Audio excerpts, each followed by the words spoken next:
دلوقتي لو معاك 10,000 جنيه أو أقل وقررت تنزل تشتري موبايل، هتتفاجئ بكمية الاختيارات اللي قدامك. ده معالجه جامد وده شكله أحلى، لا لا لا، ده بطاريته أكبر وده كاميراته أحلى وده معاه شاحن وده شبكته أسرع. وكل ما تفتكر إنك خلاص قررت واخترت الموبايل اللي هتشتريه، تلاقي موبايل تاني يدخل في دماغك ويبوظ لك كل الحسابات. وهنا تبدأ رحلة الحيرة واللخبطة الحقيقية. بالفيديو ده أنا هريحك من كل ده، هقولك إزاي تختار الموبايل الصح اللي يناسبك أنت من غير ما توجع دماغك. السلام عليكم، ازيكم يا شباب؟ عاملين ايه؟ النهارده انا جايب لك 4 موبايلات جامدين جدا، وهم الافضل كقيمه مقابل سعر تحت ال 10,000 جنيه. كمان هقول لك كل تليفون فيهم مناسب لانهي استخدام بالظبط. بس خد بالك الاسعار دي مش هتفضل كده كتير، السوق بيولع كل يوم والفرص بتطير. فلو الفيديو ده عدى عليك وما كملتش للاخر صدقني هتندم. اللي جاي ممكن يكون احسن قرار تاخده السنه دي. بس قبل ما نبدا اتاكد انك عامل لايك للفيديو ومشترك في القناه وصلي على النبي. ويلا بينا نبدا مع اول تليفون فيهم، وهو السامسونج جالاكسي اي 16. خلينا نتكلم عن الخامات والتصميم الأول. الجهاز مصنوع بالكامل من البلاستيك، تحديدا مادة البوليكربونات، مع تقفيل ممتاز جدا ومسكته في الإيد مريحة. الجهاز كمان مقاوم لرذاذ المياه بمعيار اي بي 54. الشاشة سوبر أموليد بحجم 6.7 بوصة بدقة فول اتش دي بلس، والتردد أو معدل التحديث هو 90 هرتز، والصوت عالي تحت الشمس حوالي 800 شمعة. الألوان بتاع الشاشة مشبعة والتباين ممتاز، والأسود فعلا أسود. لكن المشكلة هنا إن الشاشة بتستخدم معدل غميض بي واي ام منخفض جدا حوالي 360 هرتز، وده ممكن يسبب إجهاد للعين لو بتستخدم الموبايل لفترات طويلة، خصوصا لو على إضاءة منخفضة. ومن النقطة دي نروح لمخ الموبايل وهو المعالج. الموبايل جايبه معالج هيليو جي 99. المعالج ده بيقدم لك اداء متوسط في المهام اليوميه زي التصفح والسوشيال ميديا ومشاهده الفيديوهات وحتى الالعاب الخفيفه. لكن لما تدخل على العاب تقيله او تعدد مهام كتيره هتحس بتباطؤ، خصوصا لو معاك النسخه ال 4 جيجا رام، ودي لازم تبعد عنها تماما. كمان مع واجهه سامسونج اللي تقيله نسبيا الاداء هيكون مقبول في النسخه 6 جيجا رام. كمان هيبقى افضل كتير في نسخه ال 8 جيجا رام. لو انت جاي من جهاز اضعف هتحس بفرق ملحوظ، لكن ما تستناش منه معجزات او انه يبقى تنين مجنح معاك في الاداء يعني. التليفون نازل باندرويد 14 مع واجهة وان يو اي 6.1. الواجهة هنا مخصصة بشكل كويس وبسيطة وسلسة، واهم ميزة في الموبايل هو دعم التحديثات. سامسونج وعدت ب6 سنين تحديثات رئيسية، يعني هتشوف اندرويد 21 وانت لسه ماسك الجهاز ده.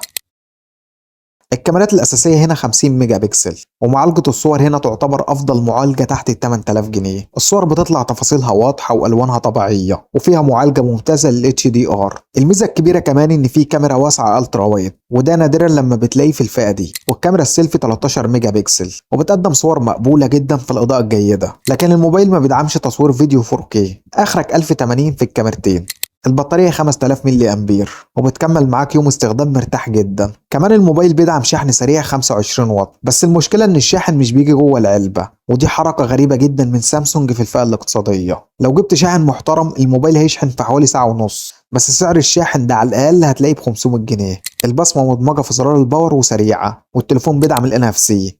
بشكل واقعي مفيش موبايل كامل، وكل جهاز له مميزاته وعيوبه. يعني التليفون مفيهوش جيروسكوب، ومستشعر المكالمات هنا سوفت وير، ومفيش مدخل سماعات ال3.5 مللي بتاع السماعات، والشبكات مش الأقوى. كمان الشاشة فيها وميض مرهق للعين لو بتستخدمها كتير، ومفيش سماعات ستيريو سبيكر، الصوت مونو. عاوز اقول حاجه مهمه، انا لما بقول العيوب انا مش بقفلك من التليفون، انا بعرفك انت داخل على ايه وايه الحاجات اللي هتقابلك. كمان عاوز بس افهمك حاجه، مفيش جهاز كامل، لازم تلاقي عيب واتنين وتلاته. بس الفكره هل العيوب دي هتاثر عليك ولا لا؟ ببساطه لو هتاثر شوف بديل، مش هتاثر اتوكل على الله واشتريه. دي نقطه مهمه كنت حابب اوضحها للناس اللي بتسال طب لما هو في العيوب دي بترشحه ليه. هقول لك ان في اجهزه غيره فيهم كوارث مش عيوب. فالاربع موبايلات دول هم الافضل حاليا في مصر تحت ال 10000 جنيه. سعر التليفون ده نسخه ال 4 جيجا رام حوالي 7000 جنيه مع شحن هديه، ودي ما انصحش بيها. ونسخه ال 6 جيجا رام ب 8100 جنيه ومعاها شحن برضه هديه. ونسخه ال 8 جيجا رام لقيت سعرها مبالغ فيه حوالي 9250 جنيه، وده سعره اوفر شويه على التليفون. انا حاسس انك محتار ومش عارف تشتري منين. ما تقلقش، انا وفرت عليك وقت ومجهود انك تدور على الموبايل. هسيب لك رابط الشراء بارخص سعر لكل التليفونات اللي هتتذكر في الفيديو، هتلاقيه تحت في التعليقات. قبل ما نروح للتليفون التاني اتاكد انك تكمل الفيديو للاخر، عشان هقول لك كل تليفون فيهم موجه لمين بالظبط، وفي انهي حال من الاحوال تشتري التليفون ده او غيره. نيجي بقى لتاني تليفون، هو الريدمي نوت 14. الموبايل ده يعتبر من أقوى الاختيارات في الفئة دي، خصوصا لو بتدور على موبايل متوازن من كل الجوانب. لا هو ضعيف في الأداء ولا في الشاشة ولا في الكاميرا. التليفون بيجي بشاشة أموليد بحجم 6.67% بوصة وبدقة فول اتش دي بلس، والتردد أو معدل التحديث 120 هرتز، وده أعلى من سامسونج اي 16 اللي بيجي ب 90 هرتز بس. وسطوع الشاشة كويس حوالي 1800 شمعة، والشاشة عليها طبقة حماية من جوريلا جلاس الجيل الخامس. كمان معدل الوميض اللي هو البي واي ام عالي جدا 960 هرتز، وده مهم جدا لراحة العين. لو انت شخص بيستخدم الجهاز لفترات طويلة او بتقرأ عليه كتير، الشاشة هنا هتكون مريحة جدا ومش هتحس بإرهاق. كمان الميزة الإضافية هنا إن البصمة موجودة جوه الشاشة والأداء بتاعها سريع ودقيق. ندخل في النقطة اللي لازم تاخد بالك منها. ريدمي نوت 14 بيجي بمعالج هيليو جي 99 مع ذاكرة رام 6 أو 8 جيجا. الأداء اليومي مقبول جدا سواء في التصفح أو السوشيال ميديا، كمان في الواتساب واليوتيوب أو المهام الخفيفة. لكن لو هنتكلم عن الألعاب أو تعدد المهام الكتير، المعالج مش هيقدم الأداء اللي تتوقعه من جهاز قوي. عامة لو الأداء أولوية عندك وخصوصا في الألعاب، أنصحك تبص على انفينكس هوت 50، هو الأفضل لحد سعر 10000 جنيه كأداء ومعالج للألعاب. الموبايلات دي كلها عملت عنها مراجعات مخصصة وفيها تفاصيل اكتر، هسيب لك الرابط بتاعهم في الوصف. نرجع للريدمي نوت 14 اللي بينزل باندرويد 14 وواجهة هايبر او اس. الواجهة اللي عليه تقيلة شوية على المعالج خصوصا بعد شهور من الاستخدام. الاداء هيبدأ يبطأ تدريجيا، ودي نفس المشكلة اللي بتظهر كمان في الجالاكسي اي 16. الميزة الكبيرة هنا ان شاومي وعدت ب4 سنين تحديثات اندرويد، ودي نقطة قوية جدا بتخلي الجهاز صالح للاستخدام لسنين قدام. الكاميرا الأساسية بدقة 108 ميجا بكسل ومستشعر كبير وفتحة عدسة واسعة، والنتيجة بتكون الصور تفاصيلها كويسة جدا خصوصا في الإضاءة القوية. والكاميرا السيلفي ممتازة بدقة 20 ميجا بكسل بمستشعر قوي تحسه إنه ساقط من فئة سعرية أعلى. التجربة هنا قريبة جدا من الجالاكسي اي 16 والفرق بسيط بينهم. العيب الوحيد في الكاميرا هو إن الفيديوهات هنا أقصاها 1080 سواء من الكاميرا الخلفية أو الأمامية. البطارية هنا 5500 ملي أمبير وحجمها ممتاز في الفئة دي، وممكن تكمل معاك يومين استخدام متوسط بدون اي مشكله. والشحن اللي بيجي مع الموبايل 33 واط. الميزه هنا ان الكرتونه كامله، الموبايل، الشاحن، الجراب والسكرينه متركبه على الجهاز، على عكس الجالاكسي اي 16 اللي بيجي بكرتونه شبه فاضيه. التليفون كمان بيجي بسماعات ستيريو مش مونو، وفي كمان مخرج سماعات 3 و5 مللي، كمان مقاوم لرذاذ الماء والغبار بمعيار اي بي 54، وبيدعم ميزه الاي ار للتحكم في الاجهزه الكهربائيه. العيوب بالنسبه لي مفيش خاصيه الان اف سي، ومفيش كاميرا الترا وايد، ومستشعر المكالمات سوفت وير، والجيروسكوب برضه سوفت وير. كمان الاداء مش اقوى حاجه خصوصا مع الواجهه الثقيله. سعر التليفون ده هو 8140 جنيه لنسخه ال 6 جيجا رام و128 جيجا مساحه،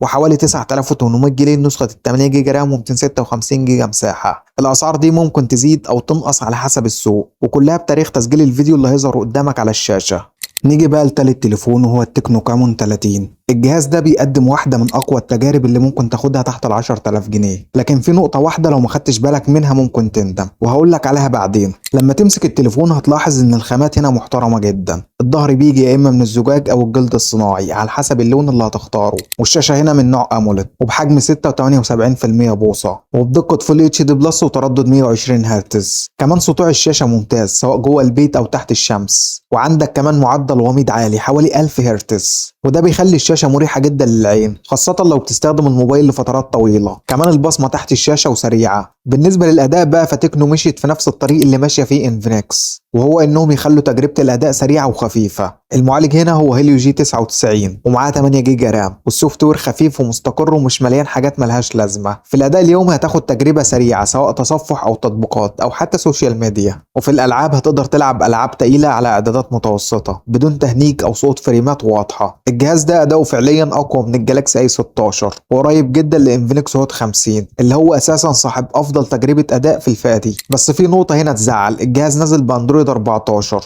وموعود بتحديثين فقط، يعني هيوصل لاندرويد 16 وخلاص. لو قارنته بالريدمي نوت 14 اللي له 4 سنين تحديثات او الاي 16 اللي له 6 سنين تحديثات، فهنا الفرق واضح.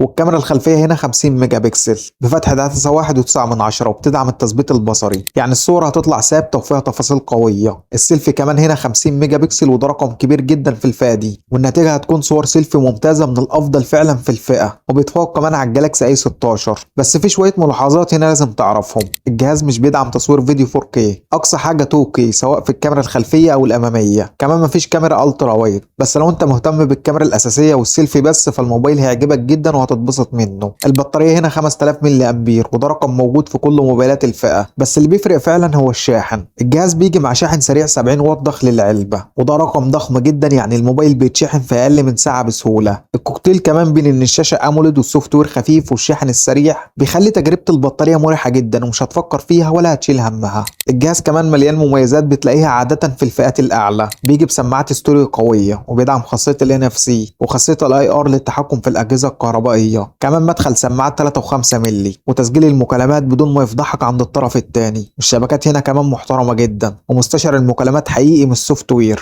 والعلبة كاملة شاحن جراب وسكرينة راكبة من المصنع. لكن خلينا نتكلم عن العيوب اللي هتقابلك اول ما تمسك الجهاز. اول حاجه مفيش كاميرا الترا وايد، وتاني عيب مفيش معيار مقاومه مياه او غبار او حتى حمايه على الشاشه. تالت عيب عدد تحديثات الاندرويد محدود 2 بس. كمان في عيب مهم الناس مش بتاخد بالها منه، وهو ان التوزيع بتاع تكنو في مصر مش كبير زي سامسونج وشاومي، وده بيأثر على اعاده البيع. يعني اعاده البيع فعليا ضعيفه. الموبايل سعره بينزل بسرعه والمحلات مش بتشتريه بسهوله، وسوقه على اوليكس تقيل شويه. سعر الموبايل لنسخه ال 8 جيجا رام و256 جيجا مساحه حوالي 9000 جنيه.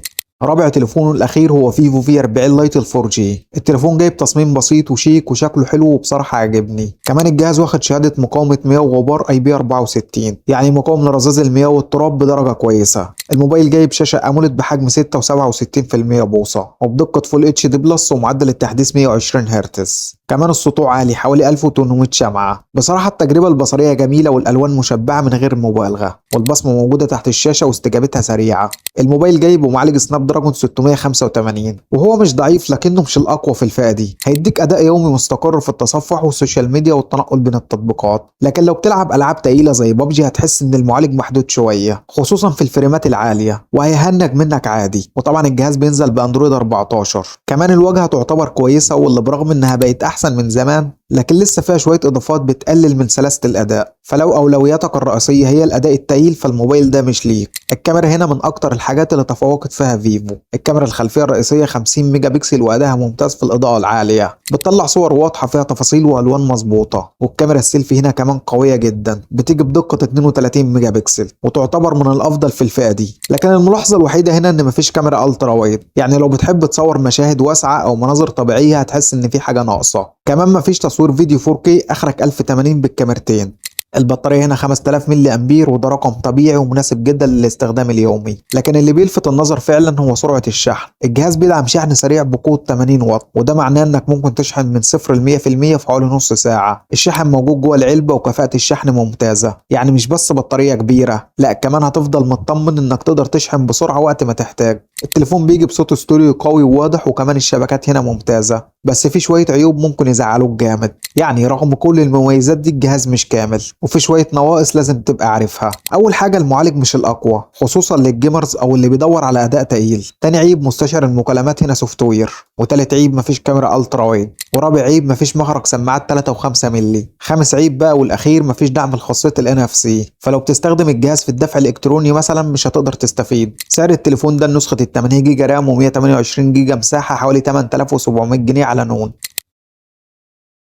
نيجي بقى لأهم حاجة وهي تختار الموبايل المناسب ليك ازاي، وترتيب الموبايلات دي ايه من وجهة نظري. اول حاجة لو انت عاوز اداء وكاميرات وتصميم جميل وظهر ازاز، كمان بطارية جامدة وسرعة شحن كويسة، يبقى تشتري الكامون 30. عيبه بس انه هيدعم 2 تحديثات اندرويد ومفيش طبقة حماية عليه. ولو انت عاوز سوفت وير مستقر وتليفون من الاخر كده بيحفظ قيمته ومن شركة كبيرة اكسسوارات او قطع غيار كله متوفر، يبقى سامسونج اي 16. ولو عاوز بقى تليفون يعتبر قوي زي الكامون 30، يعني اقل منه حاجات بسيطة بس معاك 4 سنين تحديثات، كمان منتشر في السوق، يبقى الريدمي نوت 14. الفيفو بقى لو مالكش في الالعاب وعاوز تليفون متكامل شويه في كل حاجه، كمان شبكاته اقوى منهم والسوفت وير افضل من الشاومي. وترتيبهم بالنسبه لي رقم 1 فيفو في 40 لايت، رقم 2 تكنو كامون 30، ورقم 3 ريدمي نوت 14 ال 4G، ورقم 4 سامسونج اي 16.